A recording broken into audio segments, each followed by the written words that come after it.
Hello guys, మీకు కనుక మా వీడియోస్ నచ్చినట్లయితే మా వీడియోస్ని లైక్ చేయండి, షేర్ చేయండి అండ్ మా ఛానల్ని సబ్స్క్రైబ్ చేయండి. 1 పీస్ ఎపిసోడ్ 32 స్టార్టింగ్లో మన లూఫీ యాసాక్ ఫుడ్ దొంగిలిస్తుంటాడు. ఇది చూసిన తర్వాత లూఫీ చేయబట్టుకుని యాసాక్ అంటాడు ఇక చాలు అని చెప్పేసి. అప్పుడు లూఫీ అంటాడు నీకు చాలుతుందేమో, నాకు అస్సలు చాలదు, అందుకే నీ ఫుడ్ నాకు అని చెప్పేసి ఇంకా దొంగిలిస్తుంటాడు. ఇలాగే వీళ్ళు సిల్లికి గొడవ పడుతుంటే వీళ్ళ బోర్డు కింద వీళ్ళకి తెలియకోకుండా ఒక పెద్ద మాస్టర్ తిరుగుతూ ఉంటుంది. అలా సీ మాస్టర్ తిరుగుతూ ఉంటే కొద్దిసేపటి తర్వాత సాంజికి ఏదో డౌట్ వచ్చేసి కింది సైడ్ చూస్తున్నాడు, సముద్రం సైడ్ చూస్తున్నాడు. అప్పుడే ఆ సముద్రంలోంచి ఆ పెద్ద సీ మాస్టర్ ఆ బోట్ ముందరకు వచ్చేసి ఆగింటారు. ఇది చూసిన తర్వాత సాంజి అనుకుంటుంటాడు నాకు తెలుసు సముద్రంలో చాలా చాలా విచిత్రకరమైన జంతువులు ఉంటాయని చెప్పేసి, బట్ ఇంత విచిత్రకరమైన జంతువు నేనైతే ఎప్పుడు చూడలే, ఎందుకంటే ఇది ఒక ఆవా మొసలే ఏంది ఇది అసలుకి. అప్పుడు మన లూఫీ అంటాడు సాంజి నేను 100% గ్యారెంటీతో చెప్తా అది ఆవే, సో కోసుకొని తినప్ప అని చెప్పేసి. ఇది అయిన తర్వాత సాంజి అంటాడు నీకేమైనా పిచ్చ, ఆవులు నీటిలో ఈదో ఇది కంపల్సరీ హిప్పో ఏంటదని, బట్ నువ్వేం టెన్షన్ పడాల్సిన అవసరం లేదు, మనం హిప్పోను కూడా కోసుకొని తినొచ్చు అని చెప్పేసి అంటాడు. ఇది విన్న వెంటనే ఆ మాస్టర్ అక్కడికి వచ్చేసి ఆ ముగ్గురిని చాలా కోపంతో చూస్తుంటుంది. బట్ మనకు అప్పుడే అర్థమైతే ఆ సీ మాస్టర్ చూసేది వాళ్ళని కాదు, వాళ్ళ వెనకాల ఉండే ఫుడ్ అని. అండ్ ఈ మ్యాటర్ మన లూఫీ కూడా అర్థం అయిపోతుంది, ఆ సీ మాస్టర్ ఆ ఫుడ్ తినాలని ట్రై చేస్తానని చెప్పేసి. అందుకే లూఫీ కోపంతో ఆ సీ మాస్టర్ ని తన చెయ్యి సాగి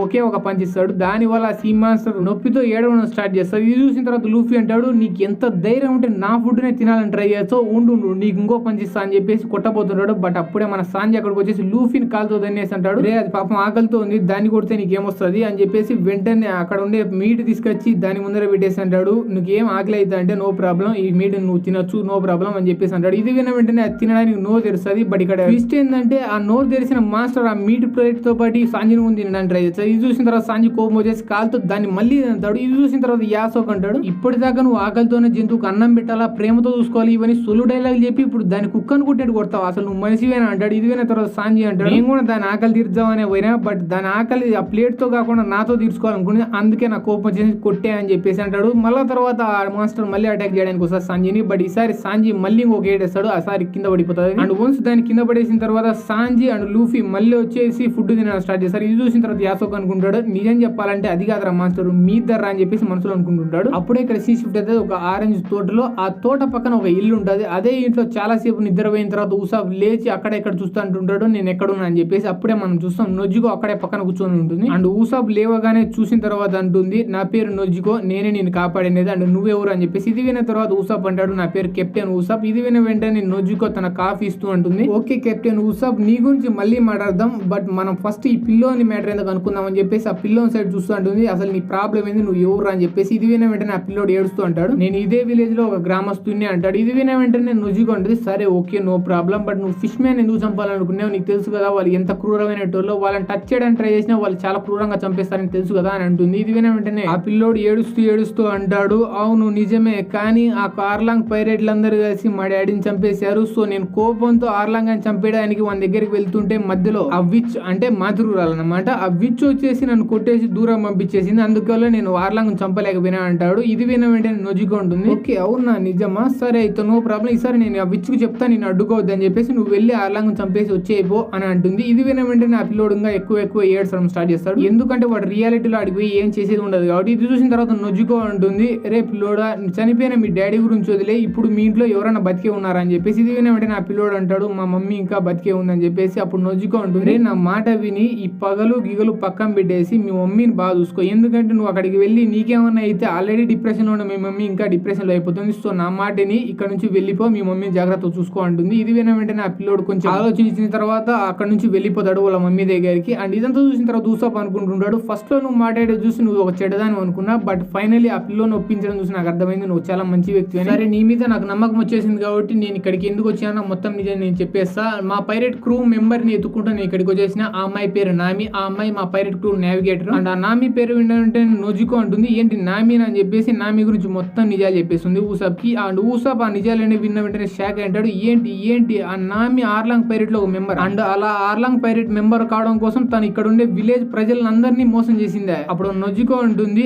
ఈ మ్యాటర్ విన్న వెంటనే నువ్వు ఇంత షాక్ అయినా ఉంటే ఈ నెక్స్ట్ మ్యాటర్ చెప్తే ఇంకా షాక్ అవుతావు, ఎందుకంటే ఆ నామి ఇంకెవరో కాదు మా సిస్టరే, మేము బ్లడ్ రిలేటివ్స్ అయితే కాదు కానీ చిన్నప్పుడు అనాథలుగా ఉన్నప్పుడు మమ్మల్ని ఒకరు దత్త తీసుకున్నారు, దాని తర్వాత మేము ఇదే ఇంట్లో పెరిగాము, అండ్ నామి ఇదే విలేజ్ లో పెరిగినప్పటికీ ఇక్కడ ఉండే ప్రజలకందరికీ ద్రోహం చేసి ఆర్లాంగ్ పైరేట్ లో చేరినందుకు ఇక్కడ ఉండే వాళ్ళందరూ నామిని అసహించుకుంటారు, అందుకే అసహించుకుని విచ్ అని పిలుస్తుంటారు. అండ్ ఈ మాటలన్నీ విన్న వెంటనే ఊసాబ్ షాక్ అక్కడెక్కడ చూస్తాడు, అప్పుడే నామి గీసిన మ్యాప్లు ఇవన్నీ కనపడతాయి. అండ్ అది చూసిన తర్వాత మనోని కన్ఫర్మేషన్ వచ్చేస్తుంది నామి ఇదే ఇంట్లో పుట్టి పెరిగిందని, సారీ ఓన్లీ పెరిగిందని చెప్పేసి. అప్పుడు ఊసాబ్ అంటాడు అంటాడు, నేను అస్సలు నమ్మలేకపోతున్నాను, నామి ఆర్లాంగ్ పైరేట్స్ లో చేరడం కోసం ఇక్కడ ఉండే ప్రజలందరికీ సొంత సిస్టర్ కూడా ద్రోహం చేసిందని. ఏం చెప్పాలంటే నేను ఇప్పుడు కూడా నామి గురించి ఈ విషయాలని నమ్మలేకపోతున్నాను. ఎందుకంటే గోయింగ్ మేరీలో ఉన్నప్పుడు లూఫీతో అండ్ జోరోతో నాతో కలిసి చాలా హ్యాపీగా ఉండేది నామి. సో అందుకే ఇప్పుడు కూడా నామి ఇలాంటిదంటే నేను నమ్మలేకపోతున్నా అని చెప్పేసి. అండ్ ఈ మాటలనే విన్నామంటే నొజుకో నవ్వుతూ ఉంటుంది, ఏంటి మీతో పాటు నామి నవ్వుతుంది అని చెప్పేసి. అప్పుడే ఊసాప్ అంటాడు, అవును నవ్వుతూ ఉండేది, బట్ ఇప్పుడు నాకు అర్థమైంది అదంతా నాటకం అని. నేను నార్మల్ నామిని ఇక్కడ నుంచి తీసుకొని వెళ్ళడానికి వచ్చిన, బట్ ఇప్పుడు నేను అస్సలు తీసుకొని వెళ్ళను అని చెప్పేసి. అప్పుడే ఇక్కడ షిఫ్ట్ అయితే నామి సైడ్. అప్పుడు నామి జోరోని చూస్తుంటుంది, జోరో నేను అస్సలు అనుకోలే, మిమ్మల్ని మోసం చేసి ఇక్కడికి డబ్బులంతా దోచుకొని వచ్చిన తర్వాత కూడా నా ఎంటబడి మీరు మళ్ళీ ఇక్కడికి వస్తారని చెప్పేసి. అప్పుడు ఆర్లాంగ్ నవ్వుతూ అంటాడు,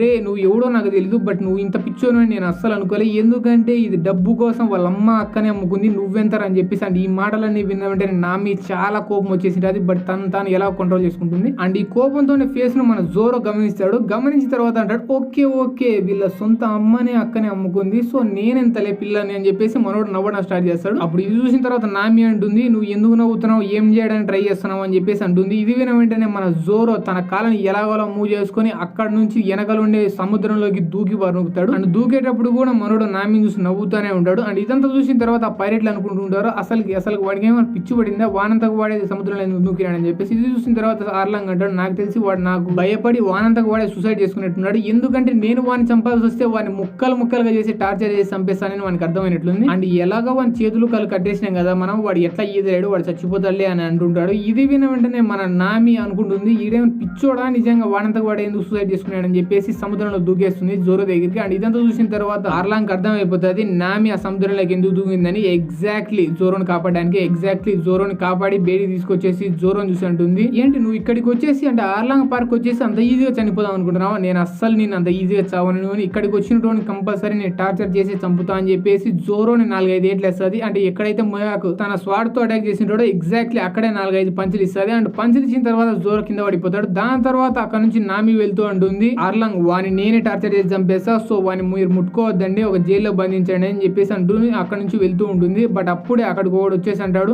బాస్ కోకోయాసి విలేజ్ లోకి ఎవడో జంపు ముక్కోడు వచ్చినాడు, వాని గురించి మనం కొంచెం డిస్కస్ చేయాలని చెప్పేసి.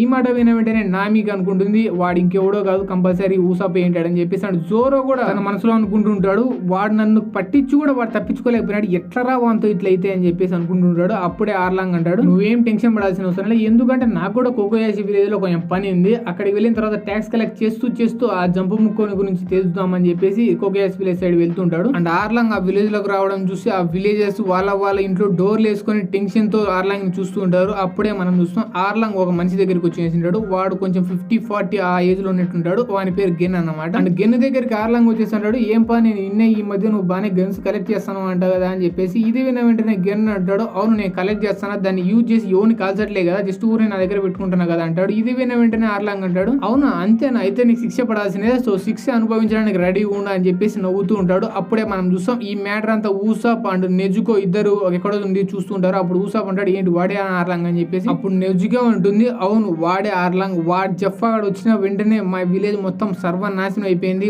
వాడు మా విలేజ్ లో మేము ఉండేదానికి కూడా డబ్బులు పన్ను అడుగుతాడు, ఒకప్పుడు మా విలేజ్ చాలా హ్యాపీగా ఉండేది, బట్ వాడు ఎప్పుడైతే వచ్చినాడో అప్పటి నుంచి ఈ విలేజ్ లో చాలా ఇల్లు పగిలిపోయినాయి, చాలా ఇల్లు రివర్స్ తిరగబడ్డాయి, వాడు వచ్చిన వెంటనే మొత్తం మా విలేజ్ అంతా సర్వనాశనం అయిపోయింది అని అంటుంది. అప్పుడు ఇక్కడ షిఫ్ట్ అయితే నామి సైడ్, నామి ఒక జైల్లోకి వచ్చింటది, ఆ జైల్లోకి ఊరినే వచ్చినది, తనతో పాటు ఒక కత్తి తీసుకొని వచ్చింటది, బట్ వచ్చిన తర్వాత కొద్దిసేపటి సీన్ షిఫ్ట్ అవుతుంది. ఆ సీన్ షిఫ్ట్ అయిన తర్వాత నామి ఆ జైలు నుంచి వెళ్ళిపోతుంటది. అప్పుడే మనకు అర్థమవుతుంది ఆ జైలు ఇంకెవరిదో కాదు, జోరో ఉండే జైలు అని చెప్పేసి. నామి ఆ కత్తి తీసుకొని వచ్చి జోరో కట్లని కోసేసిన తర్వాత అంటుంది, జోరో నువ్వు తొందరగా ఇక్కడ నుంచి వెళ్ళిపోయి, ఎందుకంటే కొద్దిసేపటి తర్వాత మళ్ళీ ఆర్లాంగ్ వచ్చేస్తాడని చెప్పేసి తన కత్తి, అంటే ఇప్పుడు జోరో దగ్గర ఒకటే కత్తి ఉంటుంది అనమాట, ఎందుకంటే మిగతా 2 కత్తులు ముక్కలు కోసేసింటాడు కాబట్టి ఆ కత్తిని తీసుకొచ్చి జోరోకి ఇచ్చేసి జోరోని ఇక్కడ నుంచి వెళ్ళమని చెప్తుంది నామి. అప్పుడు మళ్ళీ ఇక్కడ షిఫ్ట్ అవుతుంది, శిక్ష వేయాలని చెప్పేసి ఆ గెన్ను తన చేతితో పట్టుకుంటాడు, అంటే గెన్ను మెడను పట్టుకుంటాడు. దాని తర్వాత పైకి ఎత్తండి ఉంటాడు, ఈ రోజు నీ లాస్ట్ వర్డ్స్ ఏమైనా చెప్పని చెప్పేసి. అప్పుడే నెజుకో ఇవన్నీ చూడలేక అక్కడికి వచ్చేసి అంటుంది, ఆర్లాంగ్ 8 సంవత్సరాల నుంచి నువ్వు ఎంత అయితే డబ్బు అడుగుతున్నావు మేము అంత డబ్బు ఇస్తూ వస్తున్నాం, అయినా కానీ ఈ రోజు వచ్చేసి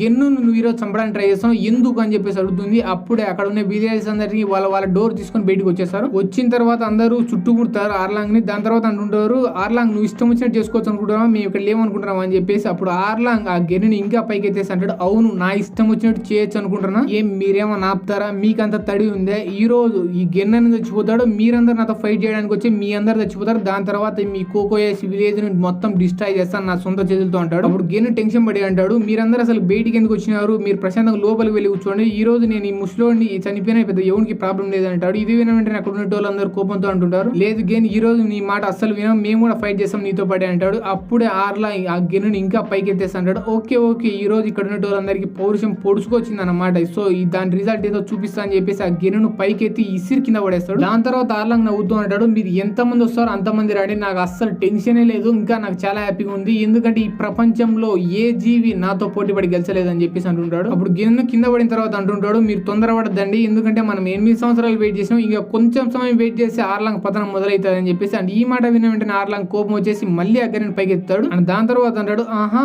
నా పతనం మొదలవుతుందా, ఈ రోజు నీకు రియల్ పతనం ఎట్లా ఉంటుందా అని చెప్పేసి చూపిస్తా అని చెప్పేసి మళ్ళీ కింద పడిపోతుంటాడు. బట్ అప్పుడే ఎవరో ఆర్లాంగ్ అటాక్ చేస్తారు దూరం నుంచి. అప్పుడే మనం చూస్తాం ఆ ఎవరో కాదు మన ఊసాప్ అని. ఊసాప్ ఒక ఇంటి మీద నిలబడి తన స్లింగ్ షాట్ తీసుకుని ఆర్లాంగ్ అటాక్ చేసింటాడు. అటాక్ చేసిన తర్వాత అంటాడు, నా పేరు కెప్టెన్ ఊసాప్, నా కింద 10,000 మంది పైలట్లు పనిచేస్తున్నారు, మీ ప్రాణాలు మీకు తీపి అయితే ఇక్కడ నుంచి తొందరగా వెళ్ళిపోండి, లేకుంటే వాళ్ళందరినీ పిలిపించి మిమ్మల్ని అందరినీ చంపేస్తా అంటాడు. అప్పుడు మనం చూస్తాం ఆ అటాక్ వల్ల ఆర్లాంగ్ ఏమైండదు. అండ్ ఆర్లాంగ్ అంటున్నాడు, 10,000 మందిని కాకుండా 50,000 మందిని ఎంచుకో, ఎందుకంటే వాళ్ళందరినీ చంపేయడంలో నాకు కూడా అంతే హ్యాపీగా ఉంటుంది అని చెప్పేసి. ఇది విన వెంటనే ఊసాప్ అంటాడు, అనుకుంటుంటాడు, నేను అనుకున్న వాడు 10,000 మంది చెప్తానే కంపల్సరీ భయపడతాడని, వాడేంద్ర భయపడడం పోయి నుంచి కోపడుతున్నాడని చెప్పేసి. అప్పుడే మనం ఈ ఆర్లాంగ్ చూస్తాం, ఆర్లాంగ్ నిజంగా చాలా కోపంతో అంటుంటాడు, తీసుకోనరా 10,000 మందిని తీసుకోనరా అని చెప్పేసి. అండ్ ఈ మాట అన్న వెంటనే ఊసాప్ ఏ ఇంటి మీద అయితే నిలబడుకుంటాడో ఆ ఇంటిని మొత్తం తన చేతితో ఎత్తేసి ఆ పక్క ఈ పక్క ఊపడం స్టార్ట్ చేస్తాడు ఊసాప్ కింద పడేదానికి. ఎంతసేపు అయినా కింద పడకపోయేసరికి డైరెక్ట్ ఆ ఇంటిని తీసుకొని పక్కన కొట్టేస్తాడు. దానివల్ల ఆ ఇండ్లు మొత్తం డిస్ట్రాయ్ అయిపోతుంది. బట్ ఊసాప్ మాత్రం ఎలాగోలో బతికిపోయి వేరే ఇంటి మీద పోయి పడింటాడు. ఇది చూసిన తర్వాత ఆర్లాంగ్ ఇంకా కోపం వచ్చేసింది. సో ఊసాప్ ని చంపేద్దామని చెప్పేసి ఇంకా ఇల్లు తీసుకొని పాల్గొడదామని చెప్పేసి అనుకుంటున్నాడు. బట్ ఇది చూసిన తర్వాత మొత్తం విలేజ్ అంతా డిస్ట్రాయ్ చేస్తానని చెప్పేసి భయపడి అక్కడ ఉండే పైరెట్లు అందరూ ఆర్లాంగ్ వచ్చేసి ఆర్లాంగ్ పట్టుకుంటారు. అండ్ దాని తర్వాత ఆర్లాంగ్ ను బలవంతంగా వాళ్ళందరూ కలిసి ఆ విలేజ్ నుంచి బయటికి తీసుకొని వెళ్తుంటారు. బట్ కొద్దిసేపటి తర్వాత నామి అక్కడికి ఫ్లవర్ తీసుకుని వస్తుంటది. అండ్ నామిని చూసిన తర్వాత అక్కడ ఉండే విలేజెస్ అందరికి నామి ఇష్టం లేదు కాబట్టి సో వాళ్ళందరూ వెళ్ళి మళ్ళీ డోర్లు వేసుకొని కూర్చుంటారు లోపల సైడ్. అండ్ అప్పుడే అక్కడికి నొజుకు వచ్చేసి అంటుంది, విచ్ నువ్వు ఇక్కడేం చేస్తున్నావు మా విలేజ్ లో అని చెప్పేసి. ఇది విన్న తర్వాత నామి అంటుంది, చాలా రోజులైంది కదా ఈ విలేజ్ లోకి వచ్చేసి, సో ఒకసారి చూసి పోదాం, అది కాకుండా ఇక్కడ పెద్ద పెద్ద సౌండ్ వస్తుంటే వద్దామని చెప్పేసి వచ్చినా అని చెప్పేసి అంటుంది. అండ్ అలా కొద్దిసేపు మాట్లాడిన తర్వాత నామి ఆ ఊరి బయట ఒక సమాధి ఉంటుంది, ఆ సమాధి దగ్గరికి వెళ్ళి కూర్చుంటుంది. అండ్ కూర్చున్న తర్వాత ఆ సమాధితో కొంచెం మాట్లాడడం స్టార్ట్ చేస్తుంది. 8 సంవత్సరాలు చాలా కష్టపడి 93 మిలియన్లు సంపాదించా, జస్ట్ ఇంకొక 7 మిలియన్లు సంపాదించే 100 మిలియన్లు అయిపోతాయి, దాని తర్వాత నేను ఈ కోకోయస్ విలేజ్ కొనుక్కోవచ్చు, అప్పుడు ఎవరికి ఏ టెన్షన్ ఉండదు, అందరూ ప్రశాంతంగా ఎవరి పని వాడు చూసుకొని ఎవరి బతుకు వాడు బతకచ్చు అని చెప్పేసి. అప్పుడే ఇక్కడ సీసి పెట్టారు ఆర్లాంగ్ పార్క్ సైడ్. ఆర్లాంగ్ పార్క్ దగ్గర ఆర్లాంగ్ పైరెట్లు అందరూ కింద పడిపోయింటారు. అండ్ జోరో ఆర్లాంగ్ ఏ సీట్ లో ఏంటో కూర్చుంటాడు అదే సీట్ లో వాళ్ళందరినీ నరికేసి నరకానికి పంపించిన తర్వాత కూర్చొని ప్రశాంతంగా రిలాక్స్ అవుతాడు. అండ్ అనుకుంటుంటాడు, ఇక్కడ ఉండే పైరెట్లు అందరినీ నరికేసిన ఇప్పుడు ఏం చేయాలి, నాకు బోర్ కొడుతుంది అని చెప్పేసి. అప్పుడే మనకు అర్థమవుతుంది, నామి విడిపించిన తర్వాత ప్రశాంతంగా మనోడు పని చూసుకున్నాడు. ఇక్కడికి వచ్చేసి ముక్కలుగా అందరిని నరికేసింటాడు. అప్పుడే ఇక్కడ షిఫ్ట్ అవుతుంది ఆ మాస్టర్ సైడ్. ఆ పెద్ద ఆవు లాంటి మాస్టర్ ఒక షిప్ ను లాక్కపోతుంటది. అప్పుడే మనకు అర్థమవుతుంది లూఫీ 4 గేట్లు వేసిన తర్వాత ఆ మాస్టర్ దారికి వచ్చింటది. అండ్ లూఫీ షిప్ ను చాలా ఫాస్ట్ గా లాక్కపోతుంటది అని చెప్పి. అండ్ ఇది చూసిన తర్వాత లూఫీ చాలా హ్యాపీగా ఫీల్ అవుతూ అంటుంటాడు, వెళ్ళి ఇంకా ఫాస్ట్ గా వెళ్ళు, మనం నామిని తొందరగా కలిసేసి నామిని తీసుకొని గ్రాండ్ లైన్ లోకి తొందరగా వెళ్ళాలని చెప్పేసి ఆ మాస్టర్ ని ఎంకరేజ్ చేస్తుంటాడు. అండ్ అప్పుడే గైస్ ఈ ఎపిసోడ్ ఇక్కడే అయిపోతుంది.